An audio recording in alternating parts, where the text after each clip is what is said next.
Halo guys, berjumpa kembali dengan saya guys. Oke guys, hari ini saya kedatangan tamu dari Kuningan akan silaturahmi ke tempatnya Mas Erwin ya guys. Oke, gimana keseruannya dan gimana yang akan disaringkan dari Masnya ini, kita terus ikuti terus ya perjalanannya. Oke Mas, perkenalkan dulu Mas, namanya siapa? Nama saya Doni, saya berasal dari Kabupaten Kuningan, jelasnya Desa Wanasaraya, Kecamatan Kalimanggis, Kabupaten Kuningan. Alhamdulillah saya bisa silaturahim ke kandangnya Mas Erwin Mas ya? Erwin. Iya. Oke Mas, dari Kuningan jauh-jauh ya ke Brebes akan silaturahmi tentang dunia permentokan ya Mas ya? Iya. Apa sih keluh kesahnya biar Mas Erwin bisa kasih solusinya tentang dunia permentokan ini? Ya mungkin tadinya awalnya dari stres ya, stres karena baru pertama kali kita beli mentok kisaran kurang lebih 20 ekor indukan, hanya 3 bulan itu langsung kena mata biru dan akhirnya cuma dalam waktu 2 hari habis semua. Itu sempat stres gitu, tapi sekarang coba lagi. Nah, karena tahun kemarin kena mata biru itu musim penghujan, jadi saya kira rasanya mata biru itu emang adanya pas musim penghujan. Iya, gitu. benar. Tadinya awalnya jadi yang mentok sekarang yang mau dikeluarin tuh karena ngelihat YouTube postingannya Mas Andi. Iya. Jadi saya coba pengen apa namanya coba barangkali ya, ada jalan solusi solusinya gitu. Nah, sekarang langsung ke yang tahu solusinya, yang pernah menghadapi tentang mata biru itu ya. Langsung bisa dijawab Mas Erwin. Terima kasih Mas Andi untuk kesempatannya. Mengenai mata biru, sebetulnya saya pun mengalami ya. Waktu dulu 50 ekor awal pas 2015, saya pulang dari rantau beli 50, diantar oleh bakul, dalam waktu 3 hari itu habis. Kalau Mas ini kan 3 bulan ya. Nah, setahu kita karena minimnya ilmu dulu pun menyalahkan faktor tertentu. Contohnya tadi Mas ini mungkin beranggapan bahwa mungkin nanti musim hujan. Kalau waktu aku dulu itu menganggap bahwa faktor yang menyebabkan adanya virus itu lingkungan, artinya di lingkungan sekitar rumah aku itu kotor, banyak sampah dan sebagainya. Itu langsung total stop, nggak langsung dientok ya, langsung beralih ke unggas lain kayak bebek, petelur, bebek hibrida, kelinci dan lain sebagainya. Nah, mulai lagi 2018 dientok lagi pun sama sampai 5 kali, jadi 6 kali. Gagal. Pas waktu 2015 1 kali, 2018 19 5 kali, berarti 6 kali kena mata biru. Mengalami kegagalan mata biru lah ya. Ternyata setelah ditelisik, faktor pertama yang bisa menyebabkan mata biru itu sebetulnya satu, virus itu ada setiap saat, bukan cuma saat mungkin pancaroba ataupun pergantian musim atau musim penghujan, musim kemarau. Tapi mungkin penyebarannya masifnya itu mungkin di pas musim kemarau waktu dingin, atau pas penghujan, atau pas waktu pancaroba. Nah, pada waktu itu faktor yang menyebabkan di kandangku itu dari carrier dibawa oleh entok yang dari luar ke sini. Selama 6 kali kena mata biru itu kasusnya sama. Tapi saya ambil pelajaran dari kasus di kandang temen yang lain. Tidak melulu tentang pembawa dari kandang sendiri pun ada. Misalkan terlalu becek ataupun terlalu dingin sehingga si entoknya itu terjadi kena virus, ataupun kadang ditelisik ternyata tetangga ada yang ayamnya mati, juga bisa nular walaupun kita entok aman tapi biasanya nular. Itu faktor-faktor yang menyebabkan terkenanya mata biru. Seperti itu sih. Kalau misalkan nanti terkait sama penghujan dan lain sebagainya, sebetulnya tidak terlalu berpengaruh dalam arti secara langsung untuk menyebabkan virus ya. Faktanya di aku justru musim hujan yo malah paling bagus untuk pembesaran dan lain sebagainya. Ya, mungkin kendala dari banjir, tapi kan ada satu faktor yang kita tekankan, yaitu di sistem kekebalan tubuhnya si Benar. entok. Seperti itu sih. Apalagi Mas yang bisa? Jadi gini Mas Erwin, saya kemarin lihat dari postingan tuh kan katanya ini udah kurang lebih dari 2018 ya. Iya. Sampai sekarang 2023 itu nggak pernah ada kena lagi mata biru tuh. Itu cara antisipasinya itu pakai apa? Kalau di kandang saya pribadi, berarti terakhir terkena mata biru itu sekitar September 2019. Berarti sudah dari 19 sampai ke sekarang itu alhamdulillah nggak pernah. Udah lumayan. Kalau antisipasinya itu sebetulnya langkah yang terbaik ya langkah pencegahan, preventif. Dalam artian faktor eksternal itu kita ngambil dari karantina. Dalam artian setiap kali ada yang sakit maupun kita beli barang baru, maka kita harus pakai SOP karantina 7 sampai 10 hari tanpa diganggu gugat. Nggak usah karena nafsu pengen cepet-cepet jumlahnya banyak, kita nggak usah ke arah situ. Tapi matangkan dulu karantinanya ya. Kemudian biosecurity-nya juga harus kita tingkatkan. Biosecurity ya bersih-bersih lingkungan, artinya kandang, sanitasinya, seperti apa biar nggak becek seperti apa, itu termasuk biosecurity. Kemudian untuk peningkatan sistem kekebalan tubuhnya berarti dari jejamuan ataupun prebiotik dan lain sebagainya. Kalau kita sudah melakukan itu semua, insya Allah lah paling terbaik itu pencegahan lewat vaksin. Vaksin mungkin bisa menggunakan vaksin jenis NDAI. Jadi itulah yang terbaik. Tapi ingat itu harus secara berkala. Mungkin 4 sampai 6 bulan sekali Harus divaksin ya. Seperti itu. Yang apalagi Mas? Biar di sini mumpung Masnya jauh-jauh dari sini dapat ilmu yang bermanfaat nih.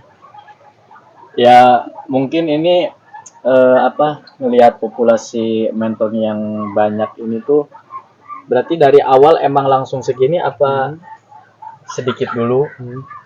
Kalau permulaan saya sebetulnya itu kalau jumlah sedikit iya, tapi bukan sedikit dalam artian yang dari 1, 2, 3 enggak. Kalau saya dari dulu sukanya yang main langsung banyak. Misalkan nih, dulu beli 50, itu kan termasuk kalau untuk mengawali itu kan cukup lumayan banyak ya. Kalau yang sedikit kan mungkin cukup 1, 2 lah. Kalau aku salahnya di situ langsung banyak. Kalau menurutku ya kalau untuk teman-teman lebih baik yang sedikit-sedikit dulu, nanti berkembang.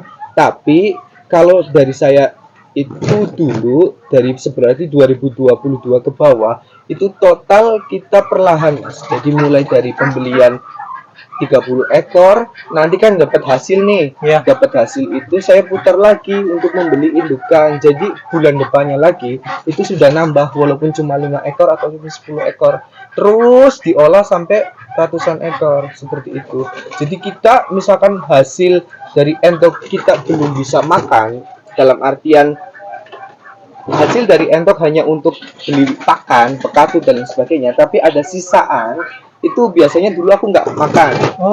Saya langsung invest lagi pembelian indukan baru lagi.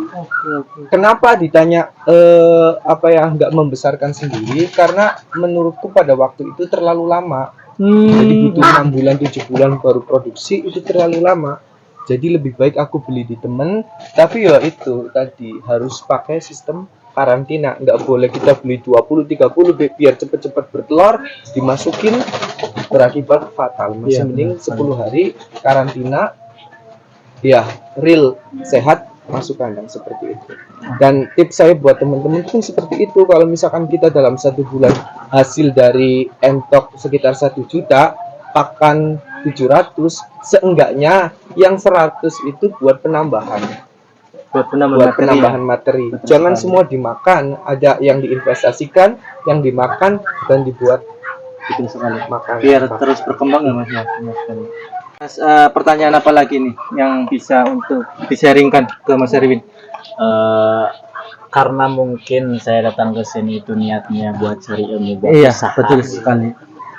Apakah usaha ternak entok ini menjanjikan? Kalau misalkan kita bisa jawab kalau tidak menjanjikan, tidak mungkin seakan bertahan kan. Iya, Itu benar pasti sekali. juga pasti menjanjikan lah. Tergantung mindset yang dibangun di awal. Dalam artian kalau kita sudah mengetahui bahwa segala macam bentuk usaha apapun ternak ataupun di bidang lain pasti menghasilkan, pasti tergantung nanti siapa yang ngolahnya seperti itu. Nah, terutama di entok. Entok pun bisa menghasilkan tergantung populasi berapa dan pasar yang bisa keserap pasar itu berapa. Makanya kalau misalkan ada yang tanya ke saya, dasar daripada kita menambah populasi itu apa? Karena nanti akan keterkaitan sama penghasilan dan larinya barang itu kemana kan? Nah, kalau dasar di kandang saya pribadi, menambah populasi itu berdasarkan pada permintaan pasar. Misalkan nih, sekarang permintaan DOE untuk entok di kandangku selalu tinggi, selalu inden. Nah, kalau dikalkulasikan misalkan permintaan sebulan harusnya 2000 ekor, tapi saya hanya bisa mampu menyediakan 1000 ekor, berarti masih ada peluang 1000 ekor lagi ya. Kalau ternyata indukan kita hanya misalkan 300 ekor, berarti untuk menghasilkan memenuhi permintaan yang 2000 ekor, berarti kita harus nambah. Walaupun kita nggak nambah secara langsung, tapi setidaknya 10 ekor, 5 ekor itu jauh lebih baik daripada kita nggak menambah sama sekali. Benar-benar. Sedangkan untuk posisi misalkan kayak tadi tentang perekonomiannya, kalau kita sudah menjalankan dengan pasar yang bagus, apapun tantangannya, insya Allah sih secara ekonomi ya bisa membantu baik untuk usaha sampingan maupun usaha utama, itu tergantung nanti jumlahnya dan pasarnya seperti apa. Berarti pas awal kali diniatin buat ternak entok ini berarti udah tahu kita bakalan masukin kemana gitu ya. Iya. Kalau sudah tahu kita bakal masuk kemana, sebetulnya karena kita dulu mulainya juga nggak tahu arah, artinya nggak akan tahu. Sebetulnya itu bukan suatu yang konyol sih, tapi itu suatu proses. Kalau orang lain kan selalu teorinya seperti ini. Kalau kita mau menambah, ini kita nggak berbicara seseorang yang sudah mulai ya, Iya, betul. bicaranya seseorang yang baru mulai gitu loh. Kalau saya kan sudah mulai, otomatis kalau nambah induk dan sebagainya sudah tahu lah. Kalau yang baru mulai, lebih baik dia mulai dulu, nggak tahu arah, tapi nanti mencari arah seperti itu. Dalam artian lebih banyak silaturahmi di grup Facebook ataupun mendatangi teman-teman, itu perlahan kita juga bisa punya channel link. Karena saya buktikan sendiri, walaupun saya nggak posting di Facebook ataupun kita promo ini ada mini dan sebagainya, ternyata cenderung promosinya itu dari mulut ke mulut. Jadi orang lain merekomendasikan produk kita ke orang lain. Dari situ itu kan nanti tercipta pasar dengan sendirinya. Seperti itu sih. Jadi secara tidak langsung pasar pun mengikuti ya. Iya. Jadi kalau kita mau mulai suatu usaha, mulai aja dulu. Iya, betul. Adapun nanti penjualannya mah berjalan dengan sendirinya gitu ya berarti. Ya terkadang kan emang itu yang ditakutin. Iya. Biasanya buat pemula tuh takutnya ini saya usaha ini nih, nanti ngebuangnya kemana? Nah, takutnya kan kayak gitu. Mungkin kalau sekarang lebih canggih ya, sekarang ada marketplace, grup Facebook dan lain sebagainya ataupun TikTok dan sebagainya. Sebetulnya itu beda mungkin 5 tahun sebelum ini. Dalam artian walaupun ada grup Facebook dan lain sebagainya, itu lingkupnya itu tidak kayak sekarang. Ada kontes, kita bisa nggak kenal pun kita bisa kenal mereka, bisa silaturahmi. Nah, dalam artian di situ itu faktor silaturahmi ini yang lebih lebih mengedepankan. iya, lebih dominan lah ya ya. dibanding kita hanya sekedar ngeposting itu boleh, rajin-rajinan ngepost.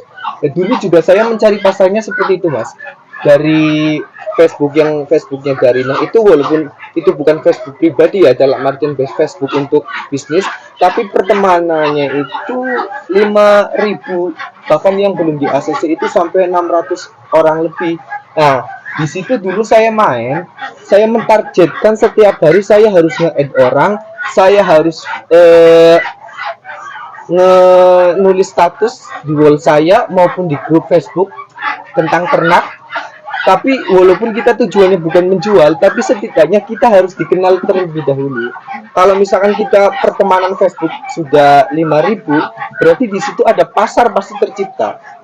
Tapi jangan lupa walaupun kita sudah Facebook dan sebagainya banyak, penguatan karakter daripada si peternaknya juga penting. Itu jauh lebih penting dari hanya sekedar kita banyak teman dan lain sebagainya sih. Seperti itu. Apa lagi mas? Yang kira-kira ada unek-unek apa nih yang biar disampaikan di sini, mumpung hari ini di sini. Ini untuk masalah pakannya nih, sebanyak ini berarti ketutup ya sama penghasilan dari penjualan minti itu. Kalau aku punya data mas untuk masalah pakan dan pendapatan. Terburuk yang pernah saya alami itu bukan minus, tapi tipis, benar-benar tipis. Itu karena faktor X yang mungkin seharusnya tidak terjadi. Contohnya gini, saya pas itu ganti pakan pakai tepung ikan, tapi over persentasenya. Pemberiannya itu melebihi batas, otomatis efeknya satu kandang misalkan 300 ekor itu brodol semua. Di situ tidak produksi, berarti kita hanya ngasih makan. Dan di situ kan berarti kita hanya menjual pengeraman yang sebelumnya. Nah, di situ ternyata cuma dapat keuntungan 100.000, itu lebihnya. Itu paling parah, titik terparah, tapi itu masih mending, Mas. Nah, tapi ini tidak bisa disamakan sama kandang lain. Contohnya kandang teman itu bisa total nggak dapat pendapatan sama sekali selama 2 bulan berturut-turut, hanya faktor ganti pakan pekatul kasar. Itu juga akan berpengaruh, sangat berpengaruh besar. Karena untuk bisa menghasilkan telur itu dari nutrisi itu mungkin bisa 70% ya. Kalau lingkungan, genetik kan itu kan faktor kecil kan. Iya, kalau betul, pakan kan itu utama lah, seperti itu sih. Jadi terjadi kerugian. Nah, kalau di kandang saya pribadi sesuai data sih nggak pernah, alhamdulillah.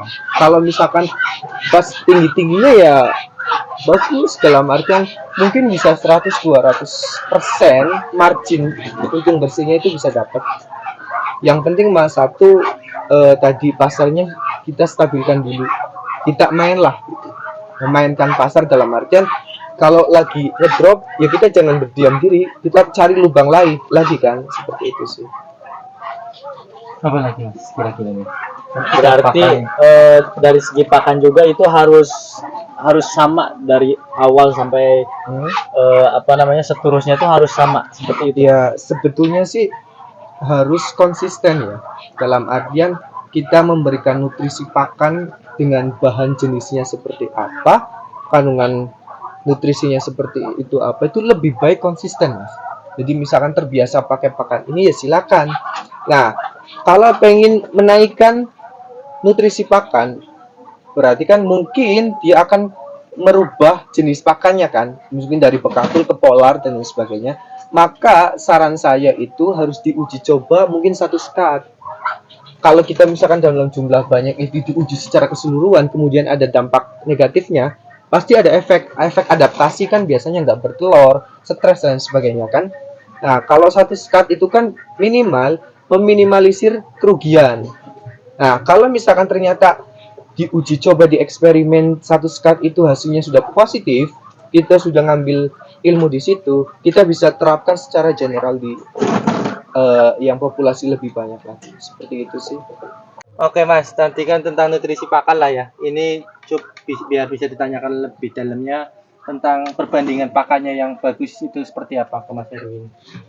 Ya mungkin ini kan berarti Mas Erwin mencetak minti ya. Iya. Otomatis perputaran daripada induknya bertelurnya, terus supaya nggak kebobolan kan kadang habis ngeramin anaknya diambil mungkin stres, akhirnya cuma makan aja terus nggak bertelur. Itu gimana supaya perbandingan antara nutrisi pakan buat entong itu stabil?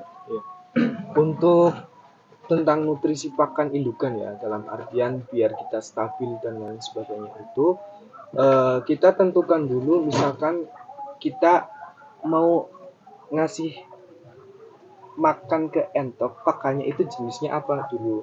Misalkan karbohidratnya dari bekatul ataupun polar ataupun apa gitu ya, misalnya bisa juga tambahan jagung giling, tepung ikan, konsentrat dan sebagainya. Semua orang terserah mau pakan jenis apa, yang penting nutrisinya bagus, prosentase pemberian pakannya juga bagus. Di sini itu kalau di kandang saya pakai sistem satu ekor itu antara 100 sampai 120 gram per ekor per hari. Misalkan kita anggap saja 100, berarti kita misalkan ada populasi sekitar 300, berarti 300 kali 100, berarti per hari kita butuh pakan sekitar 30 kilo, tinggal dibagi siang atau sore sama pagi, seperti itu. Kemudian untuk kandungan, mungkin kandungan nutrisinya seperti apa Mas, terserah nanti kita mau setting di yang proteinnya 15 ataupun 16, kan bisa pakai campuran konsentrat ataupun pur petelur ataupun tepung ikan, nanti akan ketemu kok. Yang penting mungkin bisa lah 70% itu bekatul ataupun karbohidrat, kemudian ada yang namanya 20% dari jagung giling, bisa 10% dari konsentrat, ataupun terserah nanti masing-masing peternak itu punya persentase pembagian nutrisinya masing-masing. Yang penting nanti tujuannya pembagian persentase nutrisi itu agar terjadi kestabilan produksi telur di kandang kita. Seperti itu sih. Ini yang saya lihat di depan nih, ada apa namanya? Lipur juga ya. Ini juga sama buat pakan indukan. Enggak, kalau ini pur yang kita gunain itu untuk anakan.